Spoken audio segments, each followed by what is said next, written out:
Welcome to Emily academy Hyderabad. This is doctor Moses. రాబోయేటువంటి CTET examination, Telangana TET మరియు ఆంధ్రప్రదేశ్ టెట్కి సంబంధించి educational సైకాలజీకి సంబంధించిన ఒక ఓవర్వ్యూ ర్యాపిడ్ రివిజన్ ఈ వీడియోలో చేయబోతున్నాను. ఈ వీడియో చివరి వరకు చూడండి. పదే పదే ఈ వీడియో రిపీట్ చేసుకుంటే సైకాలజీలో ఉండే అన్ని టాపిక్స్ పైన, సబ్ టాపిక్స్ పైన, కాన్సెప్ట్స్ పైన మీకు ఒక సమగ్ర అవగాహన అవుతుంది. పదే పదే రిపిటేషన్ అయ్యి మీకు మంచి మెమరీ పవర్ డెవలప్ అవుతుంది. చైల్డ్ డెవలప్మెంట్ అండ్ పెడగాజీ, శిశు వికాసము మరియు బోధనా శాస్త్రం. ఇందులో మొదటి టాపిక్ గ్రోత్, డెవలప్మెంట్, మెచ్యూరిటీ మరియు ప్రిన్సిపల్స్ ఆఫ్ డెవలప్మెంట్. పెరుగుదల, వికాసము మరియు పరిపక్వత. శారీరకంగా వచ్చే మార్పులు పెరుగుదల, శారీరక మార్పులతో పాటు మానసిక, నైతిక, ఉద్వేగ, సాంఘిక పరమైన, గుణాత్మకమైన మార్పులు వికాసం. ఎటువంటి శిక్షణ లేకుండా శిశువు వయసుతో పాటు వచ్చే మార్పులు పరిపక్వత. ఇందులో వికాస సూత్రాలపైన తప్పనిసరిగా టెట్ మరియు సీటెట్లో కొన్ని ప్రశ్నలు రావడానికి అవకాశం ఉంది. మల్టిపుల్ చాయిస్లో 4 వికాస నియమాలు ఇచ్చి మరి ఒక ఎగ్జాంపుల్ ఆధారంగా విద్యార్థి నాలెడ్జ్ని పరీక్షిస్తారు ఎగ్జామినర్స్. ఇందులో ముఖ్యమైన వికాస నియమాలు: development is a continuous process, వికాసం నిరంతరం జరుగుతుంది. Development proceeds from specific to general, వికాసం సాధారణత నుంచి ప్రత్యేకతకు దారితీస్తుంది. Development follows an orderly sequence, వికాసము క్రమానుగతమైనది. డెవలప్మెంట్ ఈజ్ క్యుములేటివ్, వికాసము సంచితమైనది. Cephalocaudal direction and proximodistal direction, శిరోపాదాభిముఖ వికాసం మరియు సమీప దూరస్థ వికాసం. ఈ వికాస నియమాలను పదే పదే మీరు నేను చెప్పినటువంటి గతంలోని వీడియోస్ ఆధారంగా, షార్ట్స్ ఆధారంగా కూడా మీ నాలెడ్జి అప్డేట్ చేసుకోవచ్చు. అదేవిధంగా వికాస దశలు, మనిషి జీవితంలో 10 వికాస దశలు ఉంటాయని చెప్పారు ఎలిజబెత్ హార్లాగ్ తాను రాసినటువంటి డెవలప్మెంటల్ సైకాలజీ అనేటువంటి గ్రంథంలో. ఇందులో బర్త్ టు 2 వీక్స్, జననం నుంచి 2 వారాలు నవజాత శిశువు infancy. 2 weeks to 2 years babyhood శైశవ దశ. 3 to 5 ఇయర్స్ పూర్వ బాల్య దశ early childhood.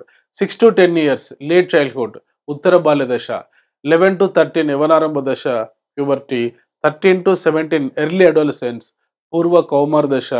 18 to 21 late adolescence ఉత్తర కౌమార దశ. ఇప్పుడు మీరున్నటువంటి దశ 21 to 40 వయోజన దశ అడల్ట్హుడ్. 41 to 60 మధ్య వయసు. 60 అబవ్ వృద్ధాప్యం. ఇందులో మీరు ముఖ్యంగా గుర్తుంచుకోవాల్సింది ఎస్జిటి అభ్యర్థులు పూర్వ బాల్యదశ మరియు ఉత్తర బాల్యదశ యొక్క మానసిక, శారీరక, ఉద్వేగ, సాంఘిక పరమైన లక్షణాలను మీరు బాగా చదవాలి. అదేవిధంగా పేపర్ 2 రాసేటువంటి స్కూల్ అసిస్టెంట్ అభ్యర్థులు ముఖ్యంగా ఈ పూర్వ కౌమార దశ, ఉత్తర కౌమార దశ, యవ్వనారంభ దశ యొక్క లక్షణాలు మీరు నేర్చుకోవాలి. ప్రతి వికాసంకు సంబంధించి కంపారిటివ్గా ఈ దశలను పోల్చుకుంటూ మీరు నేర్చుకోవాలి. ఉదాహరణకు శైశవ దశలో ఉద్వేగాలు తులనాత్మకంగా మారుతూ ఉంటాయి.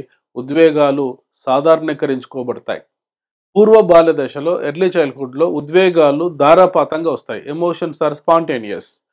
ఉత్తర బాల్య దశలో ఉద్వేగ కెథారసిస్, ఎమోషనల్ కెథారసిస్ ఉపయోగిస్తాడు శిశువు. అయితే కౌమార దశలో ఉద్వేగాలు తారాస్థాయికి చేరుతాయి. ముఖ్యంగా కోపము, ప్రేమ అనే ఉద్వేగాలు వ్యక్తం చేస్తాడు. స్ట్రెస్ ఉంటుంది. అందుకే father of child psychology G Stanley Hall ఏమంటాడంటే adolescence is a period of stress and strain, strife and storm. కౌమార దశ ఒత్తిడి, ఒడిదుడుకులతో కూడుకున్న దశగా పేర్కొంటాడు. ఇవి ఈ యొక్క శిశు వికాసంలో వికాస దశలు, వికాస నియమాలపైన తప్పనిసరిగా మరి కొన్ని క్వశ్చన్స్ రావడానికి అవకాశం ఉంది. ఆ తర్వాత వికాస సిద్ధాంతాలు. జీన్ పియాజే ప్రతిపాదించిన కాగ్నేటివ్ డెవలప్మెంట్ థియరీ అంటే శిశువు జన్మించినప్పటి నుంచి దాదాపుగా 16 సంవత్సరాల వరకు శిశువు యొక్క ఆలోచన విధానంలో వచ్చే మార్పుల ఆధారంగా వ్యక్తి సంగ్రహాత్మక వికాసాన్ని స్విట్జర్లాండ్ దేశానికి చెందిన జీన్ పియాజే 4 దశలుగా వర్గీకరించాడు. మొదటిది జననం నుంచి 2 సంవత్సరాలు, బర్త్ టు 2 ఇయర్స్. దీన్నే సంవేదన చాలక దశ, సెన్సరీ మోటార్ స్టేజ్ అన్నారు. ఎందుకంటే ఇక్కడ సెన్సేషన్స్ ముఖ్య పాత్ర వహిస్తాయి ఆలోచన విధానంలో. రెండవ దశ ప్రీ ఆపరేషనల్ పూర్వ ప్రచాలక దశ. ఇది 2 to 7 ఇయర్స్ ఉంటుంది. ఇది తిరిగి 2 ఉపదశలుగా వర్గీకరించారు. పూర్వ భావనాత్మక దశ, అంతర్బుద్ధి దశ. 2 to 4 ఇయర్స్ మధ్యలో ఉండేది పూర్వ భావనాత్మక దశ, pre conceptual stage. 4 to 7 years మధ్యలో ఉండేది అంతర్బుద్ధి దశ, ఇంట్యూటివ్ స్టేజ్. ఈ దశలో ఉండే నిర్దిష్టమైన లక్షణాలు గుర్తుంచుకోవాలి. ఉదాహరణకు symbolic thought, egocentrism, animism, transductive thinking, lack of reversible thinking మరియు ల్యాక్ ఆఫ్ కన్సర్వేషన్. ఈ దశలో ఉండే పరిమితులు అధిగమించే దశ 7 to 11 ఇయర్స్ మధ్యలో ఉండే మూర్త ప్రచాలక దశ, కాంక్రీట్ ఆపరేషనల్ స్టేజ్. అదేవిధంగా 11 to 16 ఇయర్స్ మధ్యలో ఉండేటువంటి దశ అమూర్త ప్రచాలక దశ, అబ్స్ట్రాక్ట్ ఆపరేషనల్ స్టేజ్ లేక ఫార్మల్ ఆపరేషనల్ స్టేజ్. సో మూర్త ప్రచాలక దశలో మూర్తమైన విషయాల పట్ల ఆలోచన ఉంటుంది.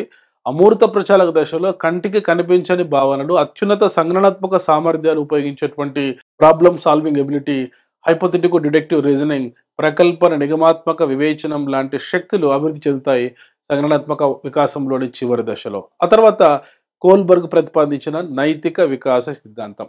నైతికత ఏది మంచి ఏది చెడు తెలుసుకునే క్రమంలో ఒక నైతిక సందిగ్ధావస్థలో, మోరల్ డైలమాలో శిశువు ఏ పని చేస్తున్నాడనే విషయం కాకుండా ఎలా ఆలోచిస్తున్నాడన్న విషయం ఆధారంగా వ్యక్తి నైతిక వికాసాన్ని 3 స్థాయిలు 6 దశలుగా వర్గీకరించాడు అమెరికా దేశానికి చెందిన లారెన్స్ కోల్బర్గ్ అనేటువంటి మనోవిజ్ఞాన శాస్త్రవేత్త. ఇందులో 3 స్థాయిలు ఏంటంటే ప్రీ కన్వెన్షనల్ పూర్వ సాంప్రదాయ స్థాయి, ఇది 4 to 10 ఇయర్స్ మధ్యలో ఉంటుంది. రెండవది సాంప్రదాయ స్థాయి కన్వెన్షనల్ లెవెల్, ఇది 10 to 13 ఇయర్స్ మధ్యలో ఉంటుంది.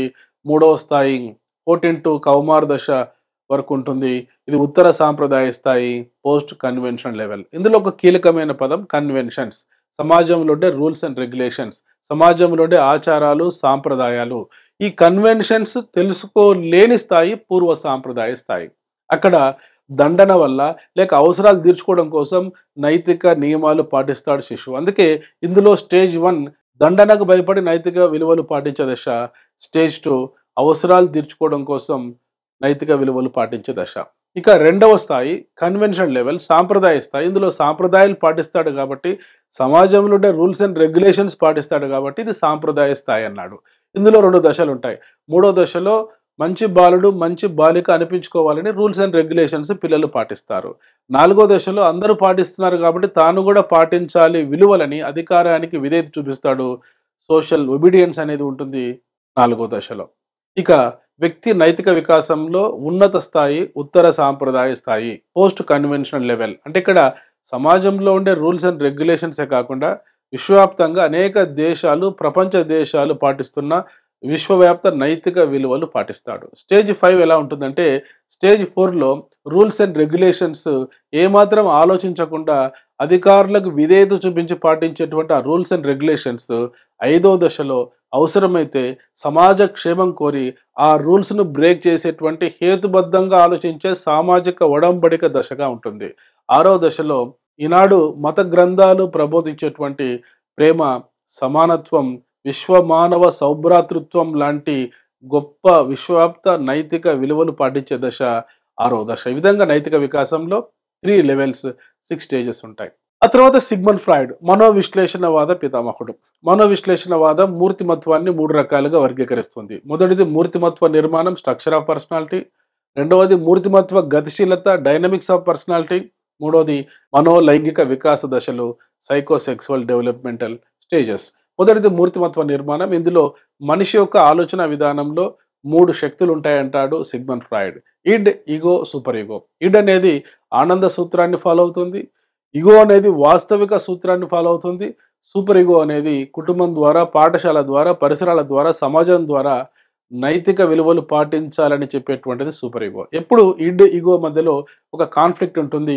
ఈ కాన్ఫ్లిక్ట్ను ఓవర్కమ్ చేసే విధానంలో పర్సనాలిటీ ఏర్పడుతుంది అంటాడు సిగ్మండ్ ఫ్రాయిడ్. అదేవిధంగా మనిషి యొక్క మనసుకు 3 రకాల మార్పులు ఉంటాయి. కాన్షియస్, ఇప్పుడు మనమంతా కాన్షియస్లో ఉన్నాం. Subconscious, body present mind absent. Unconscious, నిద్రపోయేటప్పుడు, కోమాలో ఉన్నప్పుడు, నార్కో అనాలిసిస్ టెస్ట్ విధించినప్పుడు, మత్తు మందులు తీసుకున్నప్పుడు, డ్రగ్స్ యూజ్ చేసినప్పుడు వ్యక్తి అన్కాన్షియస్లో ఉంటాడు. ఈ అన్కాన్షియస్లో గత అనుభవాలు ఉంటాయి. ఆ గత అనుభవాలు బాహ్య ప్రవర్తనను ప్రభావితం చేస్తాయి అంటాడు సిగ్మండ్ ఫ్రాయిడ్. ఆ తర్వాత మనోలైంగిక వికాస దశలు. జననం నుంచి మొదటి సంవత్సరం వరకు మౌఖిక దశ, ఓరల్ స్టేజ్. ఇక్కడ నోరు ఒక కామోద్దీపన కేంద్రంగా ఉంటుంది. అదేవిధంగా 2 to 3 ఇయర్స్ మధ్యలో ఆసన దశ. ఇక్కడ పాయు ఆనస్ ఒక కామోద్దీపన కేంద్రంగా ఉంటుంది. లిబిడోను సాటిస్ఫై చేసే క్రమంలో 3 to 5 ఇయర్స్ మధ్యలో పాలిక్ స్టేజ్, శిష్ణ దశ. ఇక్కడ జననేంద్రియాలను తాకడం ద్వారా శిశువు ఈ లిబిడోను సాటిస్ఫై చేస్తాడు. ఈ దశలో ఒడిపస్ కాంప్లెక్స్, ఎలక్ట్రా కాంప్లెక్స్ అనే 2 లక్షణాలు ఏర్పడతాయి. ఒడిపస్ కాంప్లెక్స్ అంటే బాలుడు తండ్రిని ద్వేషించి తల్లిని ప్రేమించడం.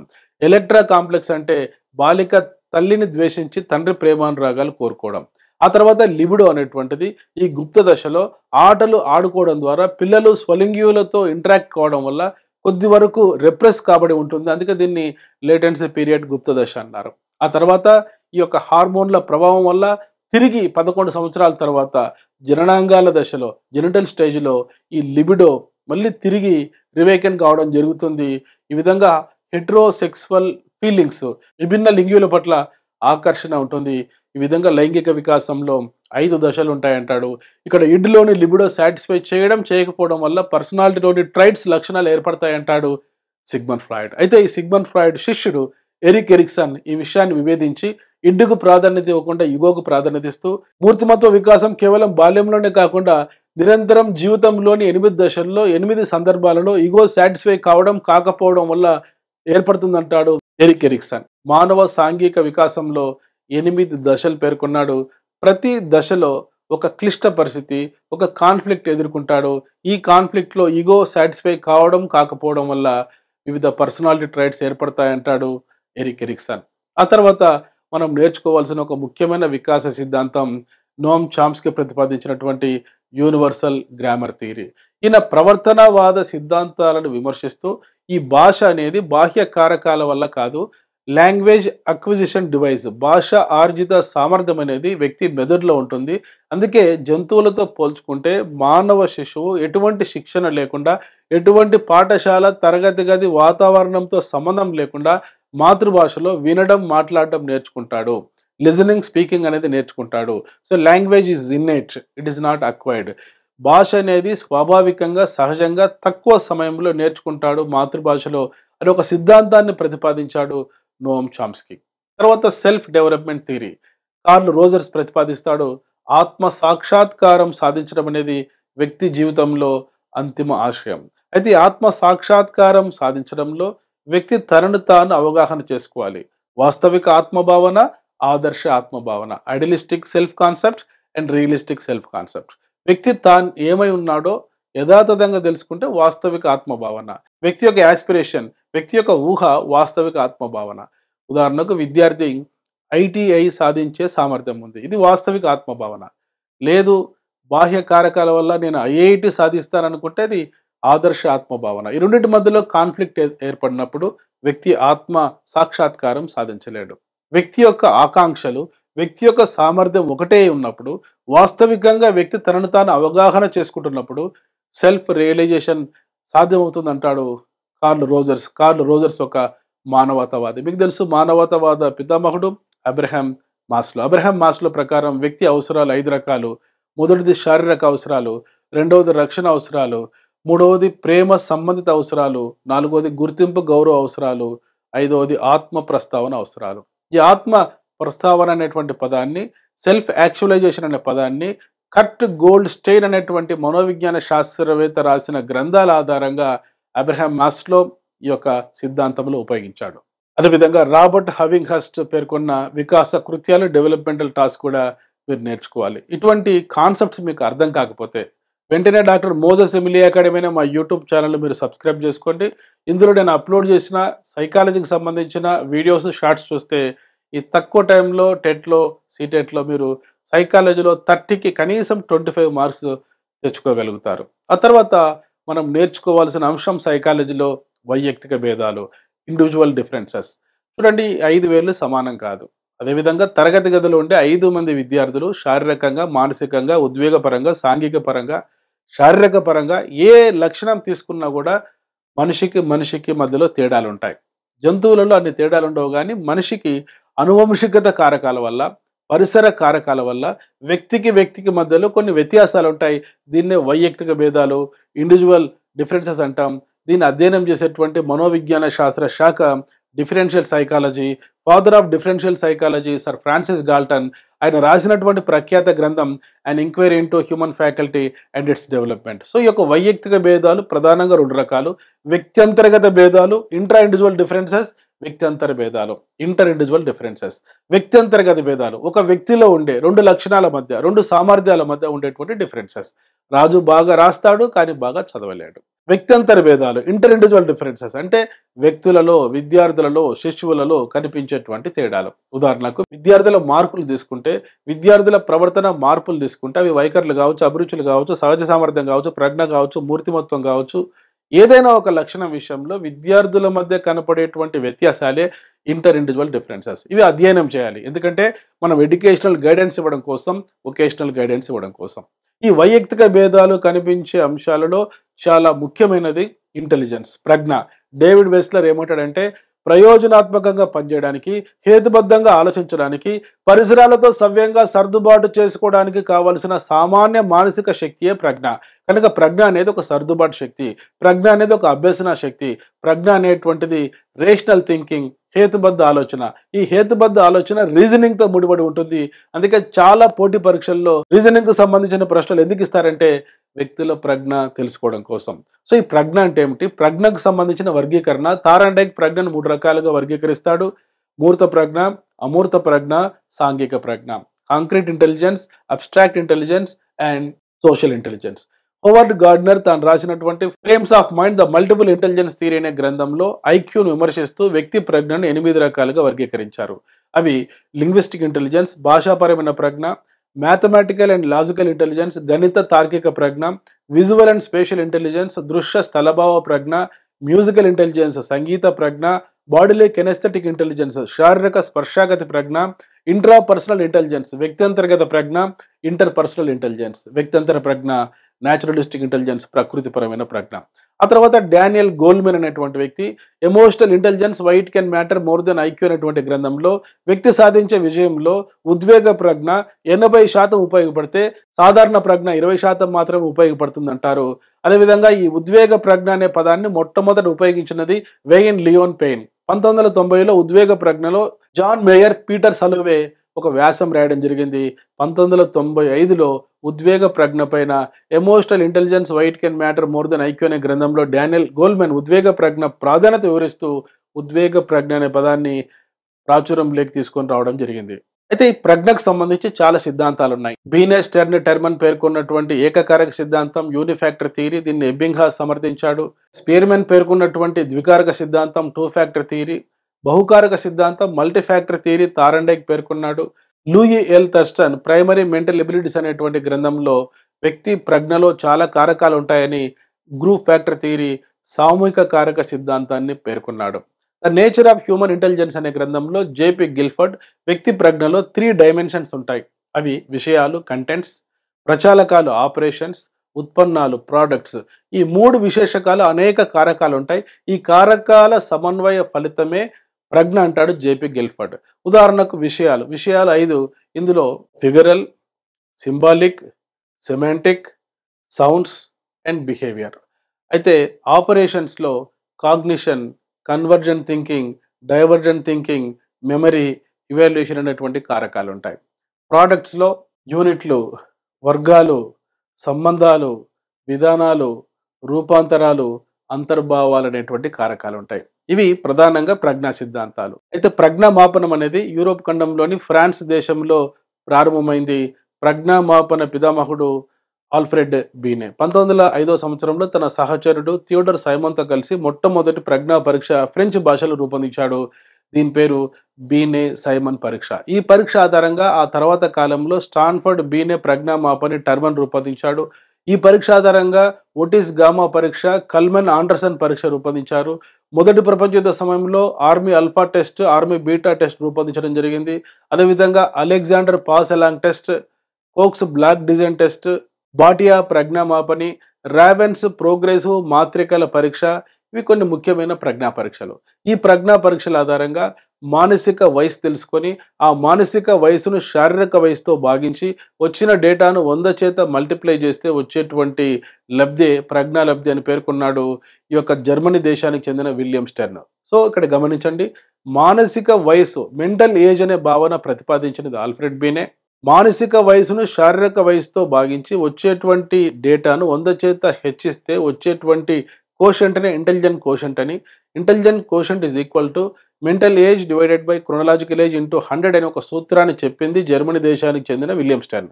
అయితే ఈ యొక్క ఐక్యూ ఫార్ములా 1916 సంవత్సరంలో మొట్టమొదట స్టాన్ఫర్డ్ బీనే ప్రజ్ఞా పరీక్ష ఆధారంగా ఉపయోగించినది ఎవరంటే అమెరికా దేశానికి చెందినటువంటి లూయిస్ టెర్మన్. దీని ఆధారంగా ప్రజ్ఞా విభాజన పట్టికను రూపొందించడం జరిగింది. అయితే ఈ ప్రజ్ఞా పరీక్షల వర్గీకరణ, ప్రతి ప్రజ్ఞా పరీక్షకు ఉండేటువంటి 4 లక్షణాలు మీరు తెలుసుకుంటే ఏ కోణంలో బిట్ అడిగినా మీరు ఆన్సర్ చేస్తారు. ప్రధానంగా ప్రజ్ఞా పరీక్షలపైన ఎక్కువగా ప్రశ్నలు అడుగుతున్నారు. బీనే సైమన్ పరీక్ష, ఒక శాబ్దిక పరీక్ష, వ్యక్తిగత పరీక్ష, పేపర్ పెన్సిల్ పరీక్ష మరియు శక్తి పరీక్ష. స్టాన్ఫర్డ్ బీనే పరీక్ష, ఒక శాబ్దిక పరీక్ష, సామూహిక పరీక్ష, పేపర్ పెన్సిల్ పరీక్ష, అదేవిధంగా శక్తి పరీక్ష. ఆర్మీ అల్ఫా టెస్ట్, ఒక శాబ్దిక పరీక్ష, సామూహిక పరీక్ష, పేపర్ పెన్సిల్ పరీక్ష మరియు వేగ పరీక్ష. ఆర్మీ బీటా పరీక్ష, ఒక అశాబ్దిక పరీక్ష, సామూహిక పరీక్ష, నిష్పాదన పరీక్ష మరియు వేగ పరీక్ష. వింటనర్ ప్యాటర్సన్ స్కేల్, ఒక అశాబ్దిక పరీక్ష, వ్యక్తిగత పరీక్ష, నిష్పాదన పరీక్ష మరియు శక్తి పరీక్ష. రావెన్స్ ప్రోగ్రెసివ్ మ్యాట్రిసెస్ టెస్ట్, ఒక అశాబ్దిక పరీక్ష, సామూహిక పరీక్ష, పేపర్ పెన్సిల్ పరీక్ష మరియు శక్తి పరీక్ష. అదేవిధంగా Alexander pass along test, Kohs block design test, Bhatia ప్రజ్ఞా మాపని, ఈ 3 పరీక్షలు కూడా నాన్ వెర్బల్ టెస్ట్, అశాబ్దిక పరీక్షలు, ఇండివిజువల్ టెస్ట్, వ్యక్తిగత పరీక్షలు, పర్ఫార్మెన్స్ టెస్ట్, నిష్పాదన పరీక్షలు మరియు నిర్దిష్ట కాల పరిమితి ఉండేటువంటి వేగ పరీక్షలు, స్పీడ్ టెస్ట్. అదేవిధంగా చిన్న పిల్లల ప్రజ్ఞా లబ్ధిని మాపనం చేయడం కోసం వెస్ట్లర్ ఇంటెలిజెన్స్ స్కేల్ ఫర్ చిల్డ్రన్ అనేటువంటి పరీక్ష రూపొందించారు. ఈ యొక్క ప్రజ్ఞకు సమగ్రమైన నిర్వచనం ఇచ్చినటువంటి డేవిడ్ వెస్ట్లర్. ఇందులో మొదటి పరీక్ష వెస్ట్లర్ శాబ్దిక పరీక్ష, రెండవది వెస్ట్లర్ నిష్పాదన పరీక్ష. వెస్ట్లర్ శాబ్దిక పరీక్షల్లో 5 అంశాలు, వెస్ట్లర్ నిష్పాదన పరీక్షల్లో 5 అంశాలు ఉంటాయి. వెస్ట్లర్ శాబ్దిక పరీక్షల్లో vocabulary, information, comprehension, similarities, arithmetic అనే 5 అంశాలు ఉంటాయి. వెస్ట్లర్ నిష్పాదన పరీక్షల్లో picture completion, picture arrangement, object assembly, block design, digit symbol టెస్ట్లు ఉంటాయి. ఆ తర్వాత ఫ్లోరెన్స్ గుడెనఫ్ రూపొందించిన డ్రా ఏ పర్సన్ టెస్ట్. ఇది ఒక అశాబ్దిక పరీక్ష, సామూహిక పరీక్ష, మరి నిష్పాదన పరీక్ష మరియు కాల పరిమితి లేని శక్తి పరీక్ష. బీనే సైమన్ పరీక్ష, స్టాన్ఫర్డ్ బీనే పరీక్ష ఆధారంగా రూపొందించిన కల్మెన్ ఆండర్సన్ పరీక్ష మరియు ఒటిస్ గామా పరీక్ష, ఒక శాబ్దిక పరీక్ష, సామూహిక పరీక్ష, పేపర్ పెన్సిల్ పరీక్ష మరియు శక్తి పరీక్ష. ఈ ప్రజ్ఞా పరీక్షలపైన వాటికి ఉండే 4 లక్షణాలపైన ఒక అవగాహన ఏర్పరచుకుంటే ఏ కోణంలో ప్రశ్న అడిగినా మీరు ఆన్సర్ చేస్తారు. సో ప్రజ్ఞ తర్వాత మనం నేర్చుకోవాల్సిన ముఖ్యమైన టాపిక్ సహజ సామర్థ్యం, యాప్టిట్యూడ్. సహజంగా వచ్చే సామర్థ్యం, పుట్టుకతో వచ్చే సామర్థ్యం, ఒక నిర్దిష్ట రంగంలో రాణించే సామర్థ్యమే సహజ సామర్థ్యం. సహజ సామర్థ్యం అంటే ఏమిటి? ఈ సహజ సామర్థ్య పరీక్షల గురించి మీరు బాగా తెలుసుకోవాలి. ఇందులో DATB, differential aptitude test battery, ఇది రూపొందించింది George K Bennett, Harold Seashore Wesman. అదేవిధంగా GATB, general aptitude test battery, America ఉపాధి కల్పన కేంద్రం వారు ఇది రూపొందించారు. సో ఈ పరీక్షల్లో ఉండే నిర్దిష్టమైన అంశాలు మీరు తెలుసుకోవాలి. ఆ తర్వాత మనం నేర్చుకోవాల్సినటువంటి ముఖ్యమైన టాపిక్ వైఖరులు. వైఖరులు అంటే పుట్టుకతో వచ్చేవి కావు, అవి పరిసరాల ద్వారా, అభ్యసనం ద్వారా వచ్చేవి వైఖరులు. వైఖరులలో ముఖ్యమైన పరీక్షలు ఉన్నాయి. అవి లైకట్ రేటింగ్ స్కేల్, కర్స్టన్ తుల్య ప్రత్యక్ష విరామాల పద్ధతి, మూడోది బోగాడా సోషల్ డిస్టెన్స్ స్కేల్, నాలుగోది గట్మెన్ క్యుములేటివ్ స్కేల్. వైఖరుల తర్వాత అభిరుచులు. అభిరుచి వేరే, హ్యాబిట్ వేరే. యాంత్రికంగా చేసే పనులు అలవాట్లు, అట్లా కాకుండా ఏదైనా అవధానంతో చేసేటువంటివి అభిరుచులు. అభిరుచులను, ఏకాగ్రతను మనం వేరు చేయలేం. సృజనాత్మకత, క్రియేటివిటీ, ఏదైనా ఒక కొత్త అంశాన్ని రూపొందించడమే, లేక ఏదైనా ఒక అంశాన్ని పూర్తిగా కానీ పాక్షికంగా కానీ కొత్తగా రూపొందిస్తే అది సృజనాత్మకత. గిల్ఫర్డ్ ఏమంటాడంటే విభిన్న ఆలోచనయే సృజనాత్మకత. Divergent thinking is creativity. So out of box thinking creativity. Intelligence వేరే, క్రియేటివిటీ వేరే. ఇంటెలిజెన్స్ ఉన్న వారిలో సమైక్య ఆలోచన ఎక్కువ ఉంటుంది, క్రియేటివిటీ ఉన్న వారిలో విభిన్న ఆలోచన, డైవర్జెంట్ థింకింగ్ ఎక్కువగా ఉంటుంది. సో సృజనాత్మకత అంటే ఏమిటి? సృజనాత్మకతలో ఉండేటువంటి ముఖ్యమైన దశలు. గ్రాహం వెలాస్తాన్ రాసినటువంటి ది ఆర్ట్ ఆఫ్ థాట్ అనే గ్రంథంలో సృజనాత్మకత ప్రక్రియలో 4 దశలు ఉంటాయని చెప్తాడు. Preparation, incubation, illumination and verification. So సృజనాత్మకత పరీక్షల గురించి మీరు చదువుకోండి. ఆ తర్వాత ఆలోచనలో ఉండేటువంటి రకాలు. సమైక్య ఆలోచన, విభిన్న ఆలోచన. ఒకే కోణంలో ఆలోచించి సమస్య పరిష్కారం చేస్తే సమైక్య ఆలోచన. వివిధ కోణాలలో ఆలోచించి ఒక సమస్యకు విభిన్న పరిష్కార మార్గాలు సూచిస్తే విభిన్న ఆలోచన. మూర్త ఆలోచన, అమూర్త ఆలోచన. మూర్తమైన విషయాల గురించి ఆలోచిస్తే మూర్త ఆలోచన. అమూర్తమైన అంశాలు, కంటికి కనిపించని అంశాల గురించి ఆలోచిస్తే అమృత ఆలోచన. హేతుబద్ధ ఆలోచన, ఏదైనా ఒక అంశాన్ని అంచెలంచెలుగా ఆలోచిస్తే హేతుబద్ధ ఆలోచన. హేతుబద్ధ ఆలోచన వివేచనం, రీజనింగ్తో ముడిపడి ఉంటుంది. వివేచనం 2 రకాలు: ఆగమన వివేచనం, నిగమన వివేచనం. Inductive reasoning and deductive reasoning. ప్రత్యేక అంశాల ఉదాహరణలు ఆలోచిస్తూ ఒక సాధారణీకరణం రాబడితే, ఒక సూత్రం రాబడితే ఆగమన వివేచనం, ఇండక్టివ్ రీజనింగ్. అట్లా కాకుండా ఏదైనా ఒక సాధారణీకరణంను తీసుకొని, ఒక సూత్రాన్ని తీసుకొని, అది తిరిగి నిర్దిష్ట ఉదాహరణలతో ప్రత్యేక పరిస్థితుల్లో పరిశీలిస్తే నిగమన వివేచనం, డిడక్టివ్ థింకింగ్. నిగమన వివేచనము, నిగమన పద్ధతిని ఎక్కువగా వ్యాప్తి చేసిన వారు ఎవరంటే అరిస్టాటిల్. ఆగమన పద్ధతిని రూపొందించింది ఎవరంటే ఫ్రాన్సిస్ బేకన్. తర్వాత ఊహ, ఇమాజినేషన్. ఈ ఇమాజినేషన్ 3 రకాలుగా ఉంటుంది. Hypothesis, prediction, extrapolation. ఏదైనా రీసెర్చ్‌లో ఒక సమస్యకు ఊహించిన సమాధానమే హైపోథెసిస్. దీన్నే పరికల్పన అంటాం. ఏదైనా ప్రస్తుత దత్తాంశాల ఆధారంగా జరగబోయేది ఊహిస్తే ఎక్స్ట్రాపులేషన్ అంటాం. లేకుంటే ఏదైనా అనుభవాల ఆధారంగా జరగబోయేది ఊహిస్తే దాన్ని మనం ప్రిడిక్షన్ అంటాం. ఇవన్నీ కూడా ఆలోచనకు సంబంధించి మీరు తెలుసుకోవాలి. అదేవిధంగా meta cognition. So cognition about cognition, thinking about thinking. తమ ఆలోచన గురించి తాము తెలుసుకుంటే మెటా కాగ్నిషన్. ఇది బెంజమిన్ ఎస్ బ్లూమ్ యొక్క రివైజ్డ్ టాక్సానమీలో అత్యున్నతమైన లక్ష్యంగా ఉంటుంది మెటా కాగ్నిషన్. ఇవి వైయక్తిక భేదాలకు సంబంధించిన ముఖ్యమైన టాపిక్స్ మరియు సబ్ టాపిక్స్. ఆ తర్వాత మూర్తిమత్వం. ఒక మూర్తి యొక్క లక్షణాలే మూర్తిమత్వం అనుకోండి. అంటే వ్యక్తి యొక్క లక్షణాలే మూర్తిమత్వం. మూర్తిమత్వం అనేది ఒక లక్షణం కాదు. మూర్తిమత్వం అనేది ఒక లడ్డు లాంటిది. ఒక లడ్డు ఒక పదార్థంతో ఎట్లా ఏర్పడదో మనిషి మూర్తిమత్వం కూడా ఒక లక్షణంతో ఏర్పడదు. లడ్డు తయారు చేయాలంటే పిండి ఉండాలి, చక్కెర ఉండాలి, నెయ్యి ఉండాలి, డ్రై ఫ్రూట్స్ ఉండాలి. ఇవన్నీ కలిపితే లడ్డు ఎట్లా ఏర్పడుతుందో వ్యక్తి యొక్క శారీరక, మానసిక, ఉద్వేగ, సాంఘిక, నైతిక లక్షణాలు సర్దుబాటు చేసుకునేటప్పుడు వ్యక్తం చేసే ప్రవర్తన అంశాలు ఇవన్నీ కలిపితేనే మూర్తిమత్వం. సో పర్సనాలిటీ అనేటువంటి ఆంగ్ల పదం పర్సన్ అనేటువంటి లాటిన్ పదం నుంచి వచ్చింది. పర్సన్ అంటే ముసుగు, మాస్క్ అని అర్థం. ఇది గ్రీకు కళాకారులు గతంలో మాస్క్ ఉపయోగించేవారు నాటకాలు వేసినప్పుడు. కనుక శబ్దపరంగా పర్సనాలిటీ అంటే బాహ్య రూపాన్ని చెప్పేది. చాలా మంది హీరో హీరోయిన్స్ ఉండేదే పర్సనాలిటీ అనుకుంటారు. చాలా మంది జిమ్ లో 6 ప్యాక్ బాడీ ఉన్న వారికి ఉండేదే పర్సనాలిటీ అనుకుంటారు. కానీ పర్సనాలిటీకి చాలా విస్తృత అర్థం ఉంది. వ్యక్తి యొక్క సమగ్ర లక్షణాలే పర్సనాలిటీ. ఈ పర్సనాలిటీకి సంబంధించి 3 సిద్ధాంతాలు ఉన్నాయి. రూప సిద్ధాంతాలు, టైప్ థియరీస్. లక్షణాంశ సిద్ధాంతాలు, trait theories. Global structure theories. రూప సిద్ధాంతాలలో హిపోక్రట్స్ యొక్క వర్గీకరణ, క్రెస్పర్ వర్గీకరణ, షెల్డన్ వర్గీకరణ, స్ప్రాంగర్ వర్గీకరణ, కార్ల్ యాంగ్ వర్గీకరణ తెలుసుకోవాలి. లక్షణాంశ సిద్ధాంతాలలో ఆల్పోర్ట్ యొక్క వర్గీకరణ, ఆర్బి క్యాటిల్ యొక్క వర్గీకరణ, ఐషెంక్ యొక్క వర్గీకరణ తెలుసుకోవాలి. గ్లోబల్ స్ట్రక్చర్ థియరీస్ లో భాగంగా సిగ్మండ్ ఫ్రాయిడ్ ప్రతిపాదించిన మనోవిశ్లేషణ సిద్ధాంతం, అదేవిధంగా అతని శిష్యుడు ఎరిక్ ఎరిక్సన్ ప్రతిపాదించిన మనోసాంఘిక వికాస సిద్ధాంతం, వాటిలోని దశల గురించి మీరు క్షుణ్ణంగా తెలుసుకోవాలి. ఆ తర్వాత టెట్ సీటెట్ లో తప్పనిసరిగా రావడానికి అవకాశం ఉండేటువంటి పరీక్షలు మూర్తిమత్వ పరీక్షలు. మూర్తిమత్వాన్ని అంచనా వేసే పరీక్షలు. మూర్తిమత్వాన్ని మనం తెలుసుకుంటామా? తెలుసుకోవచ్చు.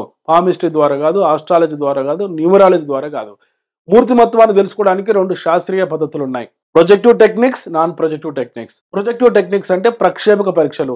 వ్యక్తిలో ఉండేటువంటి అచేతనములైన అంశాలను కూడా లోతుగా రాబట్టి అధ్యయనం చేసే పరీక్షలు ప్రక్షేపక పరీక్షలు. అట్లా కాకుండా వ్యక్తి యొక్క చేతన అంశాలను అధ్యయనం చేసేవి నాన్ ప్రొజెక్టివ్ టెక్నిక్స్. ప్రక్షేపక పరీక్షల్లో మొదటిది రోషాక్ శిరామరకల పరీక్ష.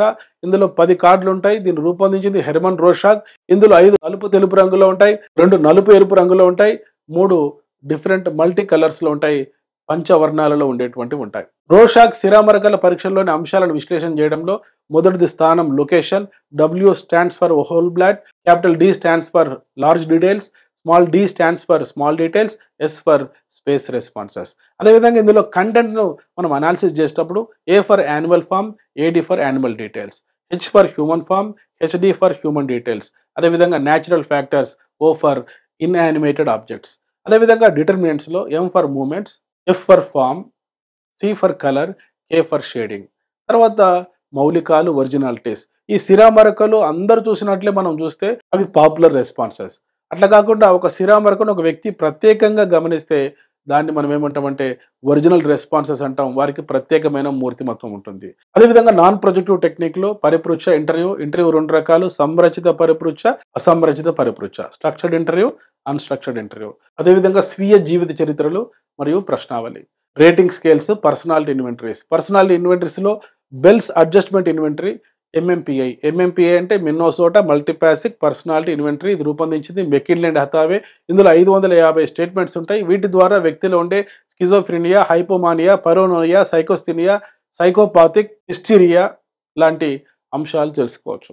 ఆ తర్వాత జేకబ్ ఎల్ మొరినో రూపొందించినటువంటి సాంఘిక మితి, సోషియోమెట్రిక్ టెస్ట్. ఇవన్నీ కూడా పర్సనాలిటీ అసెస్మెంట్ లో భాగంగా మీరు తెలుసుకోవాలి. ఆ తర్వాత టెట్ లో ఖచ్చితంగా అడిగేటువంటి 2 ఏరియాస్: సంఘర్షణ, రక్షక తంత్రాలు. సంఘర్షణ అంటే కాన్ఫ్లిక్ట్స్. కాన్ఫ్లిక్ట్స్ 4 రకాలుగా ఉంటాయి. 2 ఇష్టమైన విషయాలలో ఏదో ఒకటి ఎంపిక చేసుకోలేనప్పుడు ఉండేది ఉపగమ సంఘర్షణ. Approach conflict. 2 ఇష్టం లేని విషయాలలో ఏదో ఒకటి ఎంపిక చేసుకోవలసి వచ్చినప్పుడు జరిగే సంఘర్షణ పరిహార సంఘర్షణ. Avoidance conflict. ఒక సందర్భంలో ఒక పని చేయాలా వద్దా, ఒక కృత్యం చేయాలా వద్దా అనే సందర్భంలో ఏర్పడేటువంటి సంఘర్షణ పరిహార సంఘర్షణ, అవాయిడెన్స్ కాన్ఫ్లిక్ట్. అట్లా కాకుండా 2 సన్నివేశాలలో 2 అంశాలలో అనేక అనుకూల ప్రతికూల అంశాలు ఉంటే పరిహార సంఘర్షణ, అవాయిడెన్స్ కాన్ఫ్లిక్ట్. అదేవిధంగా మన మూర్తిమత్వాన్ని రక్షించుకునే క్రమంలో, ఇగోను కాపాడుకునే క్రమంలో కొన్ని మెకానిజమ్స్ వాడతాం, తంత్రాలు వాడతాం. వాటినే సిగ్మండ్ ఫ్రాయిడ్, వారి డాటర్ అన్నా ఫ్రాయిడ్ రక్షక తంత్రాలని పిలవడం జరిగింది. ఈ రక్షక తంత్రాలలో మొదటిది రిప్రెషన్, దమనం. అంటే మనకి ఇష్టం లేని విషయాలు బలవంతంగా మర్చిపోవడం. రెండవది రిగ్రెషన్, పెద్దవారు చిన్నవారి వలె ప్రవర్తించడాన్ని మనం ప్రతిగమనం అంటాం.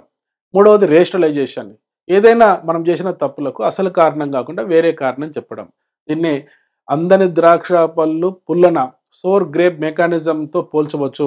రేషనలైజేషన్, హేతుకీకరణం. ఆ తర్వాత ప్రొజెక్షన్, మన తప్పులు మన లోపాలు వేరే వారికి ఆపాదిస్తే దీన్ని ప్రొజెక్షన్ అంటాం.